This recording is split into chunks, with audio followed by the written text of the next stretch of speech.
mes amis, nous poursuivons maintenant notre programme. Je sais que nous avons déjà ajouté tous les éléments possibles. Nous essayons d'abord d'exécuter, voir comment la fenêtre va se présenter. Nous exécutons. Ok, la connexion a réussi. Vous voyez, quand nous avons exécuté, nous remarquons que au niveau du sexe, il n'y a qu'un sexe qui est coché. Au niveau des recherchés par, il n'y a aucun bouton radio qui est coché aussi. Qu'est-ce que nous désirons? Nous voulons à chaque fois que nous lançons, que le sexe M s'active déjà par défaut et le numéro s'active par défaut. Et quand je dis sur OK, et puis je dis sur celui-ci, vous voyez, tous les D s'activent. Mais il fallait au moins que ça soit comment. Dès que je coche sur M, il ne faut pas que le F s'active. Et quand je coche sur numéro, et il ne faut pas quand je clique sur non, que tous les D se cochent aussi. C'est ce que nous allons faire. Et tout cela va se passer toujours dans l'événement OPNIT du formulaire. Je rentre dans cet événement OPNIT du formulaire. Avant le message de la connexion a réussi, c'est ici je vais mettre ces différents codes. La première des choses, je vais commencer par ajouter nos deux radios dans notre groupe box que nous avions appelé autrefois BG sexe. Je mets BG sexe avec sa méthode .add. Je mets sa méthode add. Directement, vous voyez qu'il lui ajoute quoi? Il ajoute le bouton radio F. On peut d'abord commencer avec M. Directement, ici, nous venons d'ajouter dans notre groupe box déjà les radios M. On ajoute encore dans le groupe box sexe, on ajoute encore quoi? Cette fois-ci, on ajoute F.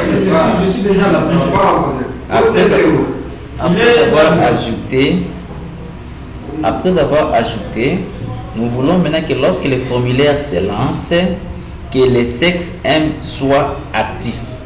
Alors, comment faire pour que ça puisse activer? Je prends notre bouton radio M, s'appelle RM. Je mets maintenant avec sa méthode .selected. Je mets .set s'il vous plaît. Set select, ok. Set selected, et puis je mets true. C'est-à-dire, lors du lancement, dès que nous lançons ce formulaire, c'est le bouton radio M qui sera sélectionné. Ok. Nous faisons encore la même chose avec les boutons radio pour les numéros et les noms du côté recherché. Alors, la première des choses, c'est quoi? Vous commencez par ajouter ces deux boutons radio dans leur groupe box. On la va appeler BG recherche, point, ok. Je vais ajouter quoi? Add. On ajoute numéro. C'était quoi? C'était RNIM. Très bien. Je fais encore BG rechercher, point, add. Cette fois-ci, je vais mettre quoi? R non. Je vais maintenant que lorsque je lance, que les boutons rechercher NIM soit actifs. Je vais prendre alors quoi? Je prendrai alors R NIM point set selected. Cette fois-ci, on va sélectionner l'autre là. C'est que c'est le bouton radio qui sera, le bouton radio NIM qui sera sélectionné. J'enregistre, j'exécute alors. On va savoir ce que ça va donner. Ok, vous voyez directement, connexion réussie. Qu'est-ce que vous remarquez? M est coché et numéro est coché. Maintenant, quand je coche sur F, directement le M se décoche. Je coche sur les noms, c'est le numéro qui fait quoi? Qui se décoche aussi. Ok, on essaie un peu d'améliorer ça. Maintenant, après cela, j'ai remarqué une chose encore. Vous voyez, quand je lance, je vois que mon tableau, je suis maintenant dans le tableau. Le tableau a titre 1, titre 2, titre 4. Or, le tableau se devait avoir comme titre numéro client, nom client, adresse ainsi que les sexes. Alors, comment je peux changer les titres des colonnes? Je peux le faire par la programmation, soit par changer sa propriété. Mais je vais que vous vous habituez avec les codes. Vous habituez avec les codes. Ok. Je viens maintenant ici. Après le message d'enregistrement récit, la connexion à récit, ici, je dois alors essayer maintenant de donner les titres. Je donne les titres alors. Je mets d'abord les commentaires. Donner les titres sur les colonnes du tableau. Sur les colonnes de la table. De la table des clients. Alors, comment je peux faire? N'oubliez pas que nous avons déjà déclaré une variable de type table, default table, qui s'appelait dt. Je mets dt égale new default table modèle entre parenthèses. Je commence par d'abord les créer et puis je prends dt point. Je vais maintenant utiliser la méthode add column. Je vais ajouter dans colonne. Alors je mets maintenant ce que je vais ajouter. La première colonne, ça sera quoi? Numéro client. C'est que je viens d'ajouter sur la première colonne numéro client. Je fais encore dt point add column. J'ajoute maintenant quoi? Après le numéro client, c'était les noms client. Après dt point add column. Après le nom, c'était adresse. Et enfin dt point add column. Je mets maintenant quoi? Sexe. Après sexe, je viens toutes ces valeurs que nous avons ajoutées dans notre objet dt ici. Nous devons au moins faire quoi? Nous avons notre champ ici. Celui-ci, notre contrôle s'appelle table client. On doit ajouter dans table client maintenant cet objet créé. Nous mettrons alors table client point, la méthode maintenant set. Table client, j'avais mal écrit, table client point. Ok, je mets maintenant set modèle. Ok, je mets quoi? dt.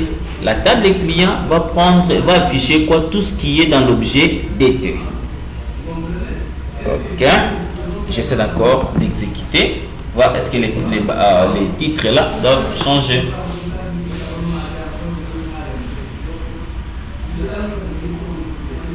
Ok, ça réussit. Directement, qu'est-ce que vous remarquez? Les colonnes ont changé. Numéro client, nom client, adresse ainsi que les sexes. C'est-à-dire lors du lancement du formulaire, automatiquement les champs ici, les titres des colonnes changent aussi directement. Ok, j'ai fini. Maintenant, je dois essayer d'abord de créer une méthode affichée. Cette méthode va nous permettre à chaque fois de commencer à afficher sur notre table que nous avons créée. Avant cela, c'est-à-dire ça sera au moins, nous allons commencer à appeler les différentes méthodes. Je vais que vous puissiez comme ça vous habituer. Quand nous avons déjà chargé les colonnes de notre table, on peut appeler une méthode afficher. On peut afficher une méthode pour déplacer. Alors, nous descendons, on va créer une méthode. Nous allons créer une méthode ici. Nous allons créer une méthode. Et nous allons créer la méthode. La méthode en question sera appelée afficher client. C'est la méthode que nous devons créer. Alors, les codes sont les suivants.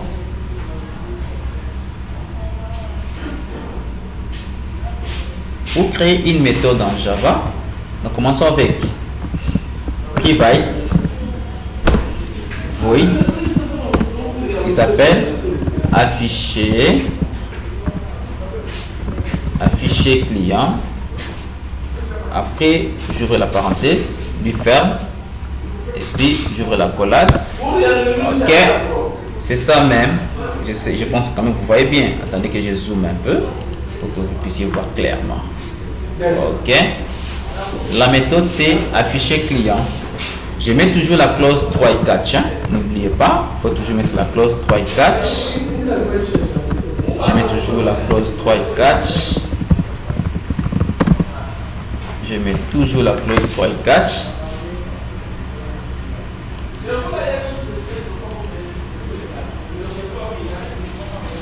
Je mets la clause 3 et 4. Quoi? Qu'est-ce Ok, c'est bon. Ok. J'ai mis la clause 3 et 4. Dans 3 et 4, qu'est-ce que je dois faire? La première des choses, nous devons vider la liste des clients. Pour vider la liste des clients, je vais mettre dt, qui est notre table, point, set row count, je mets la valeur 0. Cette instruction permet de vider la liste de tous les clients. C'est pour vider la liste des clients. Ok, après avoir vidé la liste des clients, on va maintenant lancer la requête SQL. Nous mettons d'abord l'objet result7 que nous avions déjà créé égale l'objet statement point execute query. Alors la requête SQL pour sélectionner, pour rechercher, c'est select from, je pense from, notre table s'appelle comment, from, notre table s'appelle tes clients, from tes clients, c'est-à-dire ici on doit sélectionner dans toute la table de clients from tes clients, et puis nous allons utiliser maintenant la boucle tanké while tanké rs point next point next. J'ouvre la collade et puis n'oubliez pas que nous avions déclaré une variable de type nim, non de type string, s'il vous plaît, tout au début là. Ça est là, on avait déjà déclaré ça, mes amis, que ça ne vous étonne pas. On avait déjà déclaré ça. Ici, nous avons la variable nim, nom, adresse et sexe. Alors, ce sont des variables que nous allons utiliser ici. Je mettrai d'abord nim égale rs point get string. Maintenant, get string, il va prendre les champs qui se trouvent dans la base de données. Get string, entre guillemets, je mets nim client. Ok, mes amis, je vais vous expliquer un peu bien ici en détail qu'est-ce qui se passe. Ça, c'est la variable que nous avons déclarée. Ici, tout ce qui est en orange, c'est le nom du champ dans notre base de données. Ça, c'est la variable déclarée. Ça, c'est le nom du champ dans la base des données. Je pense que vous avez bien compris. Alors, on commence avec, après, nom égale rs point get string. Cette fois-ci, je mettrai quoi? Maintenant, non. Ça serait non. Ça serait non. Après, nous avons adresse égale rs point get string, et puis je mets quoi de l'autre côté de la base de données, c'est adresse. Et enfin, je mets alors sexe égale rs point get string entre guillemets sexe point virgule. Et puis je dois créer alors un objet, soit un tableau. Je mets objects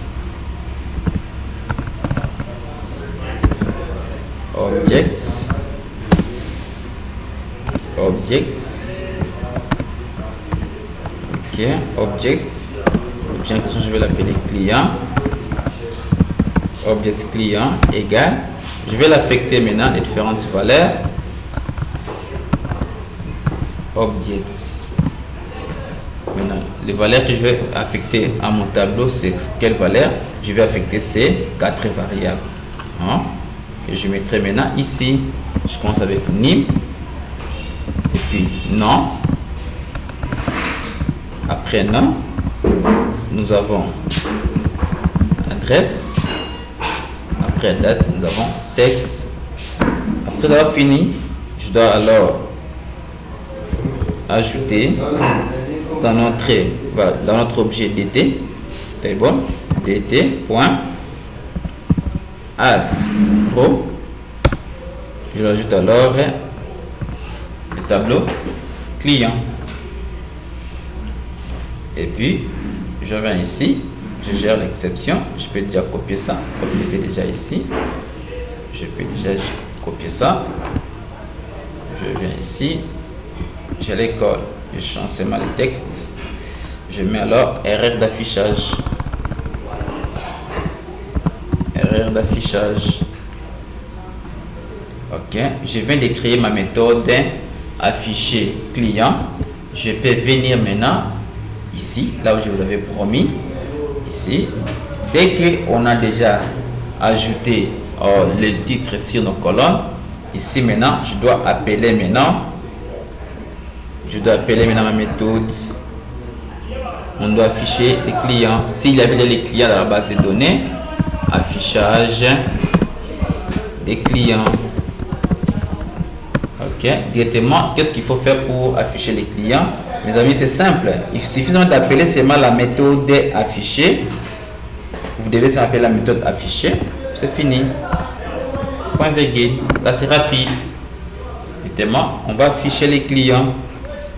Et quand on cherche à remplir, pour afficher les clients, on doit remplir différents champs. La logique, c'est quoi? On affiche les clients dans cette table. Il faut qu'on remplisse aussi, peut-être si nous recherchons un client, on les remplit ici. On doit remplir aussi quoi? On doit remplir ces champs. C'est-à-dire, on prendra peut-être si recherche un numéro 1, les clients numéro 1, on doit remplir les champs qui correspondent au client numéro 1.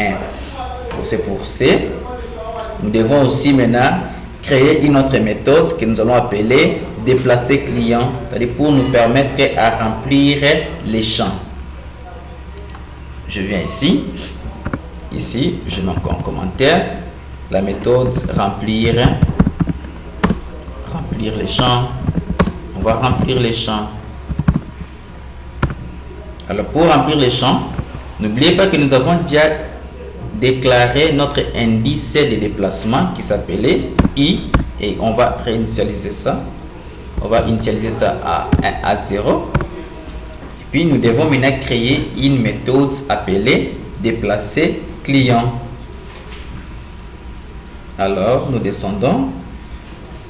La méthode en question, on peut la créer juste après affichage. L'affichage est là. Ok. Je vais créer maintenant la méthode remplir les champs. Je vous ai dit pour créer la méthode, je commence d'abord à mettre un commentaire. C'est la procédure. La procédure qui remplit les champs. Ok, nous commençons avec un private void, on va l'appeler déplacer client,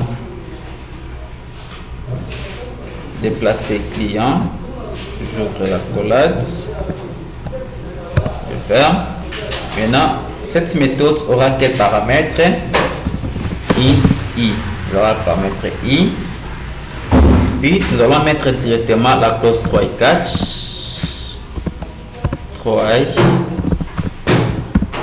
catch, exception et ok, celui-là.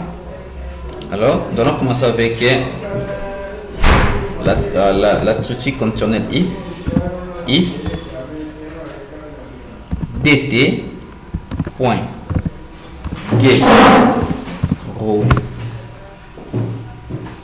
égale à 0. Alors maintenant nous allons jouer aussi avec les boutons. Si seulement dt dans notre table, les lignes, les colonnes sont égales à 0, le btn précédent point set enabled, il aura quel, ça sera au moins désactivé, et le btn suivant point set enable false, et puis le txt nim point set texte sera vide parce qu'il n'y a rien. Txt non point set texte sera aussi vide. Nous avons non. Txt adresse point set texte,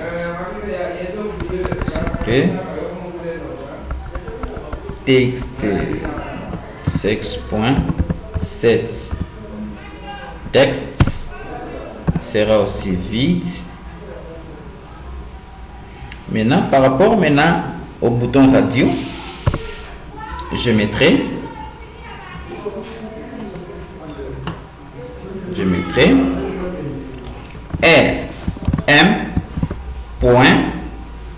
set selected, je mets false.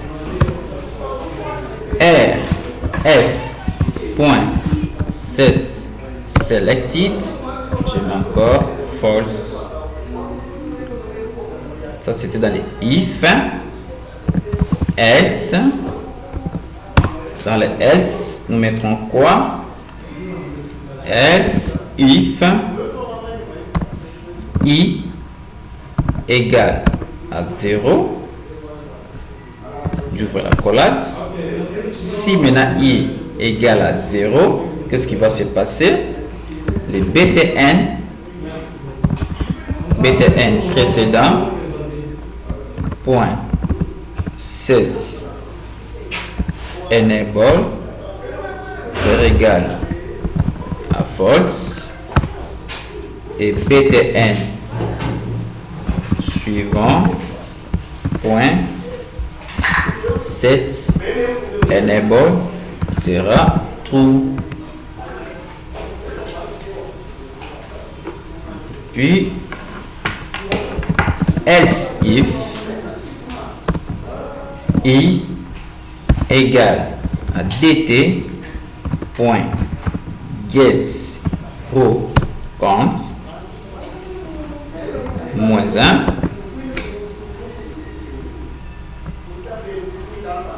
j'ouvre la collade. Ici c'est juste pour le dernier enregistrement.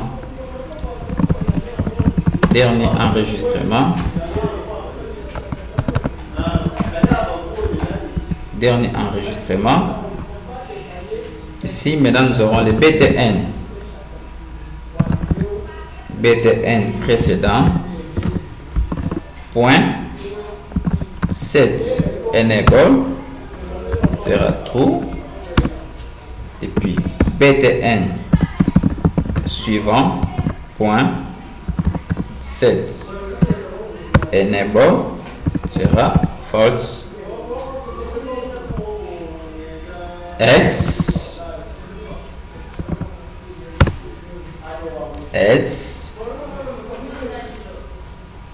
btn précédent point set enable false. btn suivant point set enable sera false. Et puis maintenant, nous allons maintenant afficher on doit maintenant remplir les champs de notre interface graphique. Ici, je mettrai txt nim client point, c'était txt nim, txt nim point set texte, je mets dt point get value atteint. Les i ici représentent les numéros de la ligne et les 0 le numéro de la colonne. Maintenant, comme les numéros client sera si la première ligne, la première colonne, nous allons mettre i et puis je mets 0 et puis après 0, après la parenthèse, je mets point toString. Ok, je dis les i représentent la ligne et 0 représente la colonne. Je fais encore txt non point set texte dt point get value at i et puis je mets quoi? Je mets 1 et puis je mets point toString et puis je vais reprendre pour tous les champs. Après les noms, c'est l'adresse txt adresse point set texte, non, set texte entre parenthèses dt point get value at. Cette fois ça sera 0 1 2, cette fois ça sera d et puis point toString. Et puis pour les sexes maintenant, on mettra ceci mes amis, rm point set texte. Maintenant entre parenthèses, nous mettrons maintenant dt point get value, ça sera aussi 0 1 d 3 point toString. Je reprends ça aussi pour les m, les f. Je peux seulement copier mes amis, je copie, je colle, je change seulement ici f et puis ici je mets oui. En dehors de ça, ici quand on charge les éléments qui viennent de la base de données, premier champ, deuxième, troisième. Ici les D ici, il fallait que on vérifie si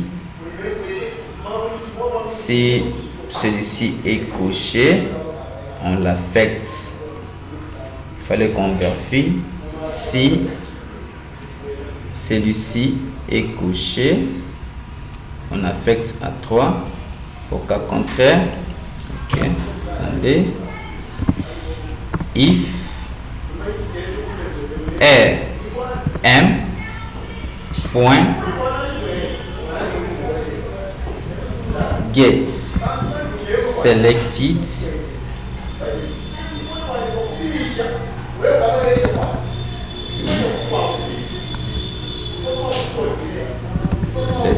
selected. Si c'est ça, la sélection est true. Si le M est true, ça oui. Ok, on fait ça. Si RM radio là est coché, la sélection est true, alors on peut affecter celui-ci. Else, au cas contraire, c'est le M qui devait être là.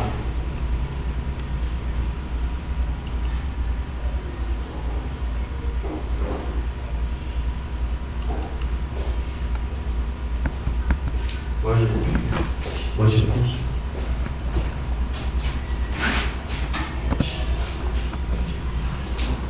Différent.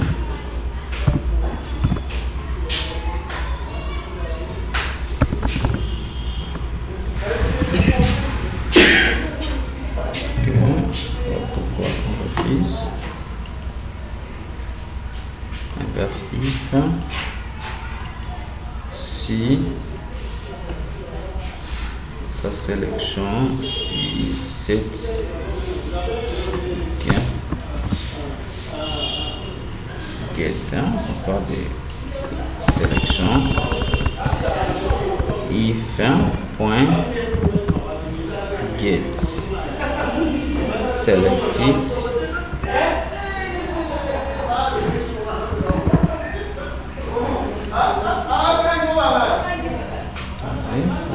Vérifier un peu.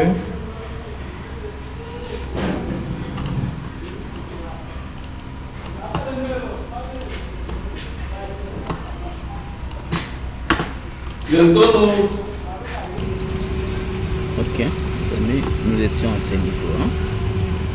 C'était, on devait vérifier d'abord si on a couché les boutons radio M. Alors on affecte ça maintenant. Alors, on récupère la base de données, on récupère l'info, soit la donnée dans la base de données. On met alors if rm point, c'était is selected, c'est ce que j'allais prendre. Ok, c'est bon, là ça passe. If rm.is selected, s'il est sélectionné, alors rm.7, ok, c'est bon. Au contraire, celui-ci, on était sur la méthode déplacer. C'était la méthode déplacer. On a mis tous les numéros, les noms et l'adresse. Maintenant, on peut appeler cette méthode déplacer ici. On peut l'appeler maintenant. Je m'excuse, mes amis, s'il vous plaît. On l'appelle ici. On appelle alors la méthode déplacer à ce niveau. C'est déplacer client. Déplacer client. C'est ce qu'on a fait. Déplacer client.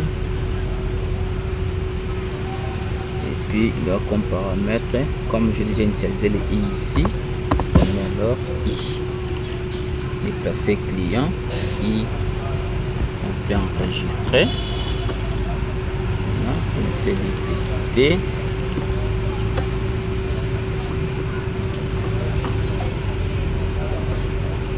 Ok. Vous voyez directement ici. Très bien. Ça a bien donné. Parce que notre base de données, on avait déjà enregistré les données qui sont là. Vous voyez, quand nous avons fait, on a coché d'abord directement. Si vous remarquez bien, le numéro 1 du client, c'est celui-ci. Le numéro 3, il y a les 7M. On a chargé directement l'adresse.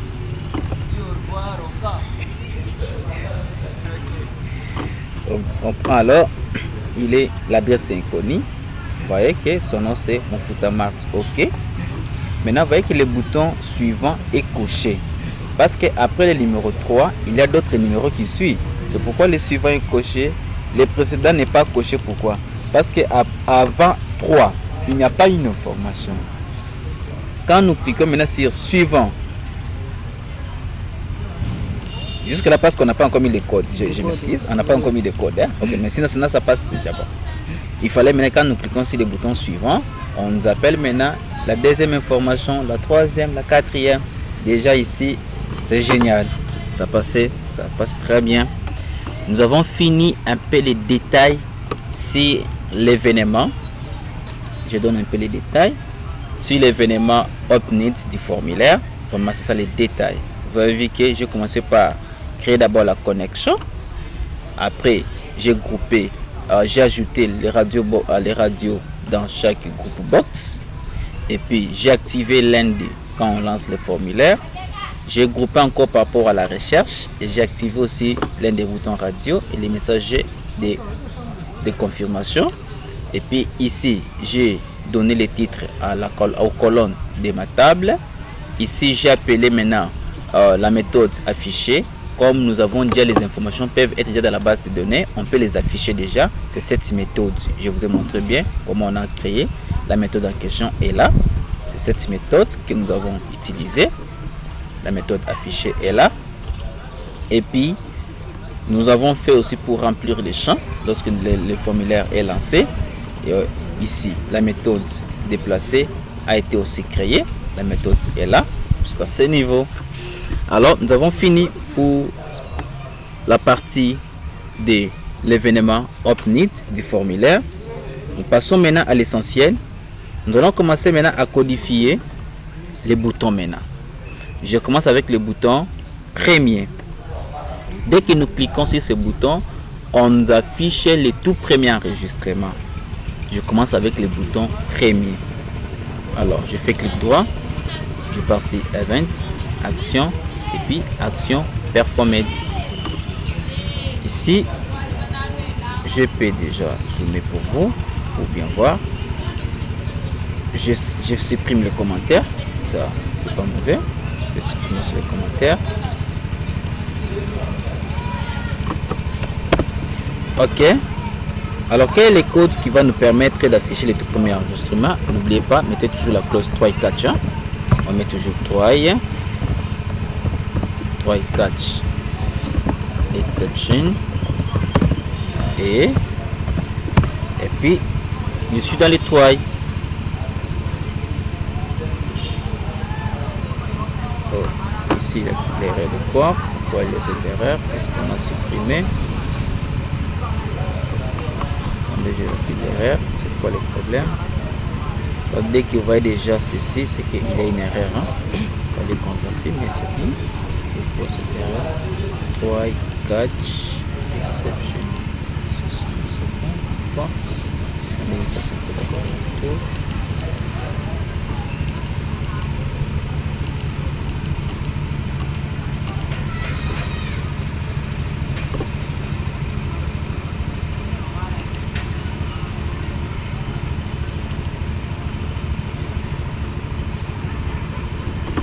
C'est quoi le problème?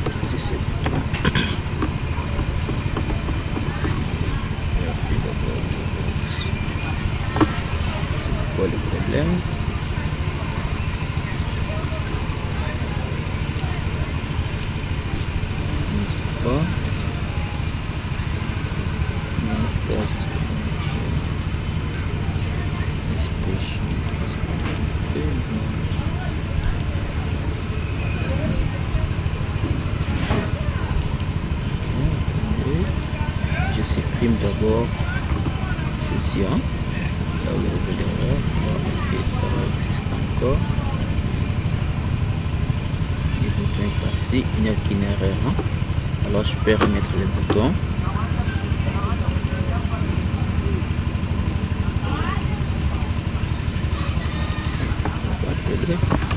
Rem.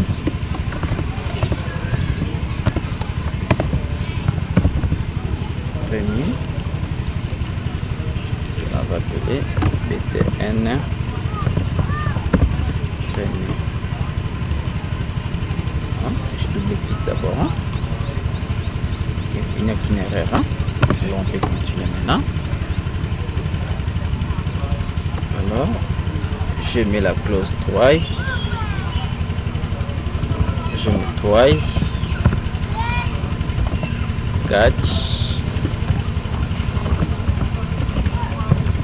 exception et ok. Pour la clause 3 exception et pour les premiers enregistrements, je mettrai quel code? Je mets i égale à 0. J'initialise i à 0. Et puis, je vais appeler la méthode déplacer. Hein? Je parle alors. Déplacer, c'était déplacer client. Déplacer client i. Déplacer client i. Je peux seulement gérer les messages d'exception. Déplacer client i. Je copie. Puis je colle. Ici ça sera quoi? L'erreur première. Sera erreur première. Erreur de premier enregistrement.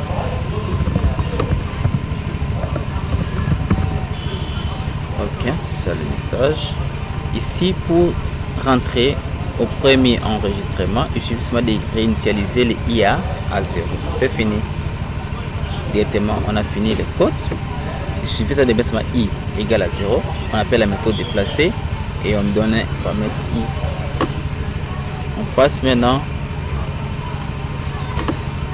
au précédent, les boutons précédents. On est au bouton précédent. On commence toujours par la clause 3 et 4. Hein? 3 et 4. 3 et 4. Exception. 3 et 4. Exception. Et ici maintenant, nous allons alors, comme nous voulons aller au précédent, n'est-ce pas ça? Alors au précédent, on doit désincrémenter les i. Mettez seulement i moins moins. C'est la désincrémentation, oui. Alors, nous mettons maintenant cela dans la méthode déplacer. Déplacer client. Et puis, on va mettre quoi? I. C'est fini. Ou vous pouvez mettre directement déplacer client entre parenthèses, vous mettez seulement moins moins i. Ça passe. C'est la même chose. Hein? Et puis ici, on peut alors remettre encore l'erreur quoi? L'erreur du précédent. L'erreur du précédent. Après le précédent, on peut passer maintenant au suivant. On passe au suivant. Je viens sur suivant.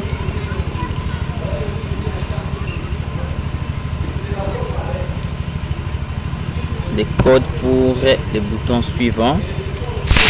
Pour les boutons suivants, qu'est-ce que nous allons mettre? On met la clause 3 et 4.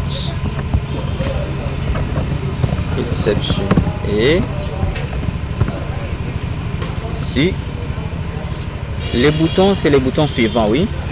Ici, nous allons juste incrémenter maintenant. On ne doit plus désincrémenter, mais on fait seulement i plus plus. Et puis on met quoi? On appelle la méthode déplacer. Déplacer client. Entre parenthèses, i. Et puis on peut mettre l'exception. Ici encore, on devait mettre aussi déplacer i plus plus. C'est la même chose aussi. Alors je mets erreur de quoi? Erreur des suivants. Erreur des suivants. Erreur des suivants. Après les suivants, il nous reste quoi? Les derniers.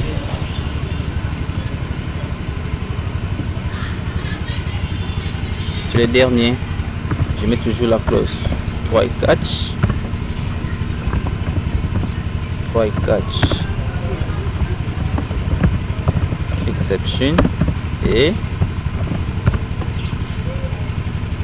pour retrouver les derniers enregistrements, on met i égale dt point get row count moins 1. Et puis je prends déplacer client entre parenthèses i point virgule. Et puis je peux mettre encore le message erreur du dernier enregistrement, du dernier.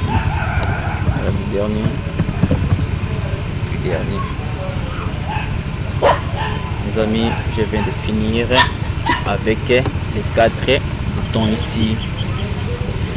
J'ai fini pour les 4 boutons, premier, précédent, suivant et dernier. On peut essayer d'exécuter pour voir ce que ça donne. J'ai fait clic droit, je pars sur Run. Très bien, vous voyez. Directement, on me charge tout. Le précédent n'est pas activé. Je clique sur suivant. Très bien. Vous voyez que je suis déjà au 5e enregistrement. Je pars d'abord les derniers. Le dernier 50e, 9e. Vous voyez maintenant que le précédent est là. Je vais cliquer sur 50e, 8e. Maintenant, je vois quand je pars ici, je clique sur le premier. Vous voyez, le suivant s'active. 5e. Ok. On va essayer encore d'améliorer plus. On voit déjà, je vois déjà les derniers enregistrements. Je vois les premiers enregistrements. Je peux voir aussi les suivants. Je peux voir aussi les précédents. Tout ça. Ok. Après avoir fait ça, ok, j'ai fini. Premier, précédent, affiché, dans déplacer. Est-ce que j'ai mis tout parce que j'avais remarqué un peu un dysfonctionnement. Déplacer, je try d'abord i égale à 0. Get go.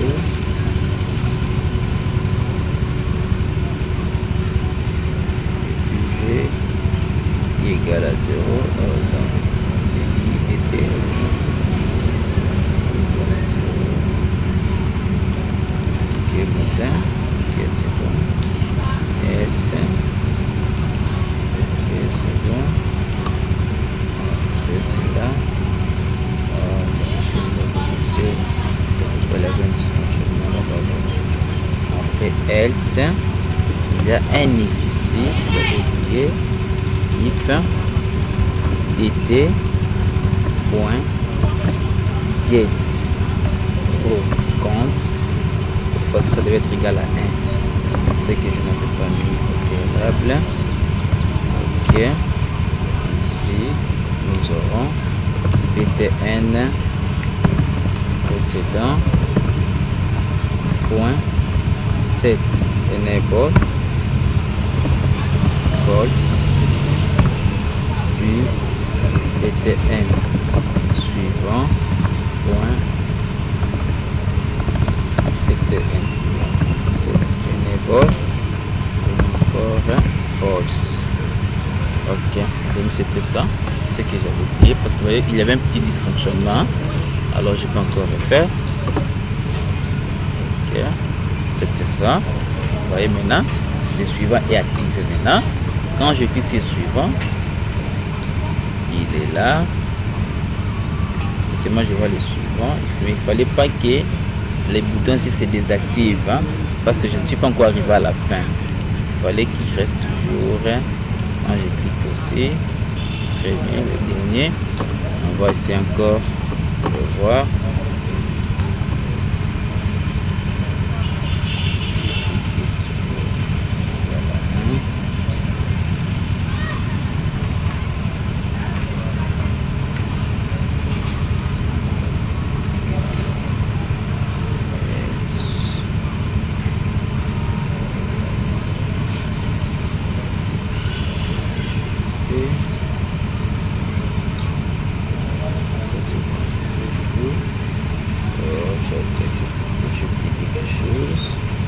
Ici le dernier enregistrement, le dernier enregistrement c'est -1.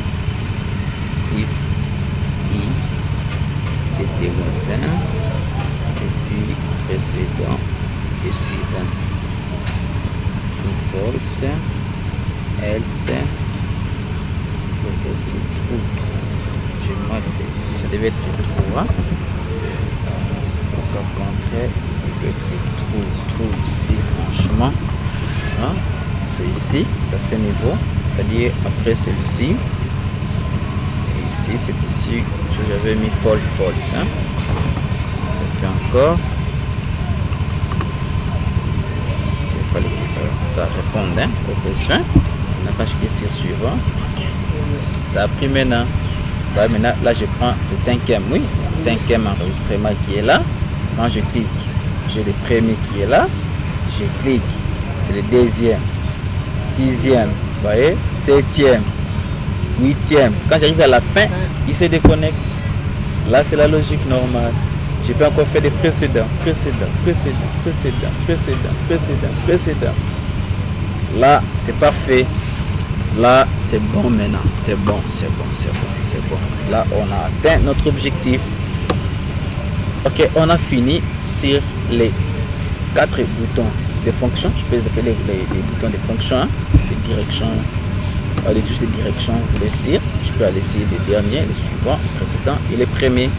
Alors, la prochaine vidéo qui va consister à mettre les codes sur les boutons sauvegarder, modifier, supprimer, retour ainsi que rechercher. Merci beaucoup. On se revoit à bientôt.